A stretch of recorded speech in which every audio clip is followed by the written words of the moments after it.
ਸਾਡੇ ਪਿਆਰੇ ਨਬੀ ਸੱਲੱਲਾਹੁ अलैहि वसल्लम ਫਰਮਾਉਂਦੇ ਨੇ ਕਿ ਕੁਰਾਨ ਮਜੀਦ ਵਿੱਚ 30 ਆਇਤਾਂ ਵਾਲੀ ਇੱਕ ਸੂਰਤ ਹੈ। ਇਸ ਸੂਰਤ ਨੇ ਇੱਕ ਆਦਮੀ ਦੀ ਸਿਫਾਰਿਸ਼ ਕੀਤੀ,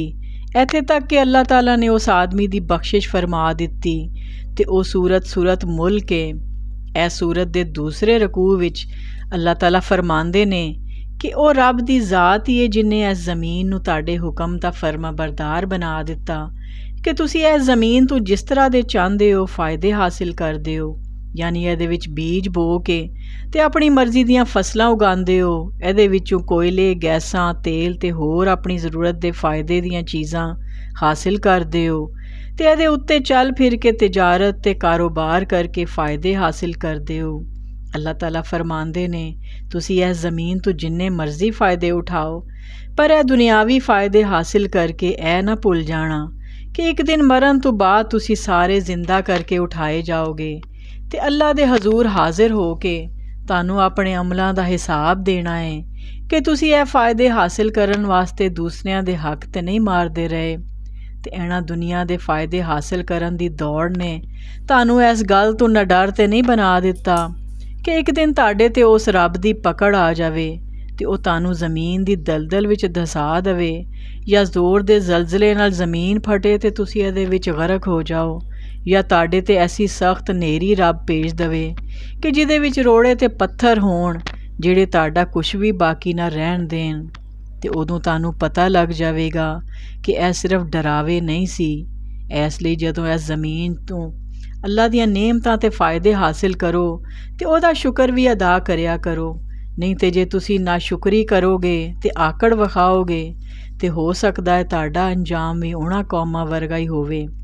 ਜਿਨ੍ਹਾਂ ਨੇ ਦੁਨੀਆ ਦੀਆਂ ਨੇਮਤਾਂ ਪਾ ਕੇ ਅਤੇ ਆਪਣੇ ਰੱਬ ਦਾ ਸ਼ੁਕਰ ਕਰਨ ਦੀ ਬਜਾਏ ਤਕੱਬੁਰ ਕੀਤਾ ਅਤੇ ਅੱਲਾਹ ਦੇ ਹੁਕਮਾਂ ਤੋਂ ਮੂੰਹ ਮੋੜ ਲਿਆ। ਅਤੇ ਤੁਸੀਂ ਉਹਨਾਂ ਦੇ ਵਾਕਿਆਤ ਪੜ੍ਹ ਕੇ ਵੇਖ ਲਵੋ ਕਿ ਅੱਲਾਹ ਨੇ ਕਿਸ ਤਰ੍ਹਾਂ ਇੰਨੀਆਂ ਤਾਕਤਵਰ ਅਤੇ ਮੂੰਹ ਜ਼ੋਰ ਕੌਮਾਂ ਨੂੰ ਜ਼ਮੀਨ ਤੋਂ ਮਿਟਾ ਕੇ ਰੱਖ ਦਿੱਤਾ। ਅੱਲਾਹ ਤਾਲਾ ਫਰਮਾਉਂਦੇ ਨੇ ਰੱਬ ਦੇ ਹੁਕਮਾਂ ਨੂੰ ਜੁਟਲਾਉਣ ਵਾਲਿਆਂ ਨੇ ਕੀ ਕਦੀ ਪਰਿੰਦਿਆਂ ਨੂੰ ਹਵਾ ਵਿੱਚ ਉੜਦੇ ਨਹੀਂ ਵੇਖਿਆ ਕਿ ਕਿਸ ਤਰ੍ਹਾਂ ਇਹ ਪਰਿੰਦੇ ਕਦੀ ਪਰ ਖੋਲ੍ਹ ਲੈਂਦੇ ਨੇ ਅਤੇ ਕਦੀ ਬੰਦ ਕਰ ਲੈਂਦੇ ਨੇ ਅਤੇ ਫੇਰ ਵੀ ਜ਼ਮੀਨ 'ਤੇ ਨਹੀਂ ਡਿੱਗਦੇ, ਬਲਕਿ ਉਹ ਜਿੰਨੀ ਦੇਰ ਚਾਹੁੰਦੇ ਨੇ ਹਵਾ ਵਿੱਚ ਉੜਦੇ ਰਹਿੰਦੇ ਨੇ। ਉਹ ਕੌਣ ਹੈ ਜਿਨ੍ਹੇ ਉਹਨਾਂ ਨੂੰ ਇਹ ਤਰੀਕਾ ਸਿਖਾਇਆ? ਉਸੇ ਅੱਲਾਹ ਨੇ ਜਿਹੜਾ ਆਪਣੀ ਮਖਲੂਕ 'ਤੇ ਬਹੁਤ ਰਹਿਮ ਕਰਨ ਵਾਲਾ ਹੈ। ਉਹਦੇ ਤੋਂ ਇਲਾਵਾ ਕੌਣ ਹੈ ਜਿਨ੍ਹੇ ਇਹਨਾਂ ਪਰਿੰਦਿਆਂ ਨੂੰ ਇਹ ਤਰੀਕਾ ਸਿਖਾਇਆ? ਅਤੇ ਅੱਲਾਹ ਰੱਬੁਲ ਇੱਜ਼ਤ ਬੇਸ਼ੱਕ ਦੁਨੀਆ ਦੀ ਹਰ ਚੀਜ਼ ਨੂੰ ਵੇਖ ਰਹੇ ਨੇ ਅਤੇ ਹਰ ਇੱਕ ਨੂੰ ਆਪਣੀਆਂ ਨੇਮਤਾਂ ਦੇ ਰਹੇ ਨੇ, ਅਤੇ ਜਿਹੜੇ ਅੱਲਾਹ ਦੀ ਨਾਫਰਮਾਨੀ ਕਰਦੇ ਨੇ ਅਤੇ ਉਹਦਾ ਇਨਕਾਰ ਕਰਦੇ ਨੇ ਉਹਨਾਂ ਨੂੰ ਅੱਲਾਹ ਤਾਲਾ ਪੁੱਛ ਰਹੇ ਨੇ ਕਿ ਕੀ ਤੁਹਾਡੇ ਕੋਲ ਕੋਈ ਇਹੋ ਜਿਹਾ ਲਸ਼ਕਰ ਜਾਂ ਜੱਥਾ ਹੈ ਕਿ ਜਿਹੜਾ ਤੁਹਾਨੂੰ ਰੱਬ ਦੇ ਅਜ਼ਾਬ ਤੋਂ ਬਚਾ ਲਵੇਗਾ? ਅੱਲਾਹ ਅਤੇ ਅੱਲਾਹ ਦੇ ਹੁਕਮਾਂ ਦਾ ਇਨਕਾਰ ਕਰਨ ਵਾਲੇ ਅਤੇ ਸਿਰਫ ਦੁਨੀਆ ਦੀਆਂ ਕਾਮਯਾਬੀਆਂ ਅਤੇ ਫਾਇਦੇ ਹਾਸਿਲ ਕਰਕੇ ਧੋਖੇ ਵਿੱਚ ਪੈ ਗਏ ਨੇ ਅਤੇ ਅੱਲਾਹ ਅਤੇ ਆਖਰਤ ਤੋਂ ਬੇਨਿਆਜ਼ ਹੋ ਗਏ ਨੇ। ਪਰ ਜੇ ਉਹ ਰੱਬ ਹੀ ਇਹ ਸਾਰੀਆਂ ਨੇਮਤਾਂ ਅਤੇ ਫਾਇਦੇ ਤੁਹਾਡੇ ਕੋਲੋਂ ਰੋਕ ਲਵੇ ਅਤੇ ਕੀ ਅੱਲਾਹ ਦੇ ਇਲਾਵਾ ਕੋਈ ਹੈ ਜਿਹੜਾ ਇਹ ਫਾਇਦੇ ਤੁਹਾਨੂੰ ਦੇ ਸਕੇ? ਨਹੀਂ, ਬਲਕਿ ਇਹ ਲੋਕੀ ਦੁਨੀਆ ਦੀਆਂ ਨੇਮਤਾਂ ਪਾ ਕੇ ਅਤੇ ਆਪਣੀ ਤਾਕਤ ਦੇ ਗੁਮੰਡ ਵਿੱਚ ਅੱਲਾਹ ਦੇ ਹੁਕਮਾਂ ਤੋਂ ਬਾਗੀ ਅਤੇ ਸਰਕਸ਼ ਹੋ ਗਏ ਨੇ ਅਤੇ ਆਪਣੀ ਜ਼ਿੱਦ ਦੀ ਵਜ੍ਹਾ ਨਾਲ ਆਪਣੇ ਬੁਰੇ ਕੰਮਾਂ 'ਚ ਬੜੀ ਦੂਰ ਚਲੇ ਗਏ ਨੇ। ਅੱਲਾਹ ਤਾਲਾ ਇੱਕ ਮਿਸਾਲ ਦਿੰਦੇ ਨੇ ਕਿ ਭਲਾ ਕੋਈ ਬੰਦਾ ਮੂਧਾ ਹੋ ਕੇ ਚੱਲੇ, ਜਿਹਨੂੰ ਰਸਤਾ ਵੀ ਸਹੀ ਨਜ਼ਰ ਨਾ ਆਵੇ, ਉਹ ਆਪਣੀ ਮੰਜ਼ਿਲ ਤੱਕ ਪਹੁੰਚ ਜਾਵੇਗਾ, ਜਾਂ ਜਿਹੜਾ ਸਿੱਧਾ ਹੋ ਕੇ ਅਤੇ ਸਿੱਧੇ ਰਸਤੇ ਨੂੰ ਵੇਖ ਕੇ ਚੱਲੇਗਾ ਉਹ ਆਪਣੀ ਮੰਜ਼ਿਲ 'ਤੇ ਸਹੀ ਪਹੁੰਚੇਗਾ? ਯਾਨੀ ਇਹ ਕਾਫਰਾਂ ਦੀ ਮਿਸਾਲ ਮੂਧੇ ਮੂੰਹ ਹੋ ਕੇ ਚੱਲਣ ਵਾਲਿਆਂ ਦੀ ਏ ਅਤੇ ਈਮਾਨ ਵਾਲੇ ਅੱਲਾਹ ਦੇ ਸਿੱਧੇ ਰਸਤੇ 'ਤੇ ਚੱਲਦੇ ਨੇ ਜਿਹੜੇ ਬੜੀ ਜਲਦੀ ਆਪਣੀ ਮੰਜ਼ਿਲ ਯਾਨੀ ਜੰਨਤ ਤੱਕ ਪਹੁੰਚ ਜਾਣਗੇ। ਪਿਆਰੇ ਨਬੀ ਸੱਲੱਲਾਹੁ अलैहि वसल्लम ਤੁਸੀਂ ਇਹਨਾਂ ਲੋਕਾਂ ਨੂੰ ਕਹਿ ਦਿਓ ਕਿ ਅੱਲਾਹ ਹੀ ਹੈ ਜਿਨ੍ਹੇ ਤੁਹਾਨੂੰ ਸਾਰਿਆਂ ਨੂੰ ਪੈਦਾ ਕੀਤਾ ਅਤੇ ਤੁਹਾਡੇ ਕੰਨ, ਅੱਖਾਂ ਅਤੇ ਦਿਲ ਬਣਾਏ ਤਾਂ ਕਿ ਤੁਸੀਂ ਰੱਬ ਦੇ ਹੁਕਮਾਂ ਨੂੰ ਸੁਣ ਕੇ ਅਤੇ ਅੱਖਾਂ ਨਾਲ ਇਸ ਕਾਇਨਾਤ ਦੇ ਨਿਜ਼ਾਮ ਨੂੰ ਵੇਖ ਕੇ ਆਪਣੇ ਦਿਲ ਵਿੱਚ ਰੱਬ ਸੋਹਣੇ ਦਾ ਈਮਾਨ ਭਰ ਲਵੋ। ਪਰ ਇਹ ਲੋਕ ਸ਼ੁਕਰ ਤੇ ਘੱਟ ਹੀ ਕਰਦੇ ਨੇ। ਤੁਸੀਂ ਕਹਿ ਦਿਓ ਕਿ ਅੱਲਾਹ ਹੀ ਹੈ ਜਿਨ੍ਹੇ ਤੁਹਾਨੂੰ ਪੂਰੀ ਜ਼ਮੀਨ 'ਤੇ ਮੁਲਕਾਂ ਅਤੇ ਸ਼ਹਿਰਾਂ ਫੈਲਾ ਦਿੱਤਾ, ਪਰ ਇੱਕ ਦਿਨ ਉਹ ਤੁਹਾਨੂੰ ਸਾਰਿਆਂ ਨੂੰ ਆਪਣੇ ਸਾਹਮਣੇ ਇਕੱਠਾ ਕਰ ਲਵੇਗਾ। ਇਹ ਨਾਸ਼ੁਕਰੇ ਅਤੇ ਕਾਫਿਰ ਤੁਹਾਡਾ ਮਜ਼ਾਕ ਉਡਾਉਣ ਲਈ ਕਹਿੰਦੇ ਨੇ ਕਿ ਅੱਛਾ ਤੁਸੀਂ ਕਹਿੰਦੇ ਹੋ ਕਿਆਮਤ ਦਾ ਦਿਨ ਆਵੇਗਾ ਜਦੋਂ ਅਸੀਂ ਦੁਬਾਰਾ ਇਸ ਮਿੱਟੀ 'ਚੋਂ ਜ਼ਿੰਦਾ ਕਰਕੇ ਉਠਾਏ ਜਾਵਾਂਗੇ। ਭਲਾ ਦੱਸੋ ਤੇ ਸਹੀ ਉਹ ਦਿਨ ਕਦੋਂ ਆਏਗਾ? ਪਿਆਰੇ ਨਬੀ ਸੱਲੱਲਾਹੁ ਅਲੈਹਿ ਵਸੱਲਮ, ਤੁਸੀਂ ਇਹਨਾਂ ਨੂੰ ਕਹਿ ਦਿਓ ਕਿ ਮੈਂ ਤੁਹਾਨੂੰ ਉਹ ਗੱਲਾਂ ਦੱਸੀਆਂ ਨੇ ਜਿਹੜੀਆਂ ਮੇਰੇ ਰੱਬ ਨੇ ਮੇਰੇ 'ਤੇ ਖੋਲ੍ਹੀਆਂ ਨੇ। ਇਸ ਕਿਆਮਤ ਦਾ ਵਕਤ ਉਹਨੇ ਕਿਸੇ 'ਤੇ ਨਹੀਂ ਖੋਲ੍ਹਿਆ। ਮੈਂ ਤੇ ਬਸ ਤੁਹਾਨੂੰ ਦੋਜ਼ਖ ਤੋਂ ਡਰਾਉਣ ਵਾਲਾ ਵਾਂ।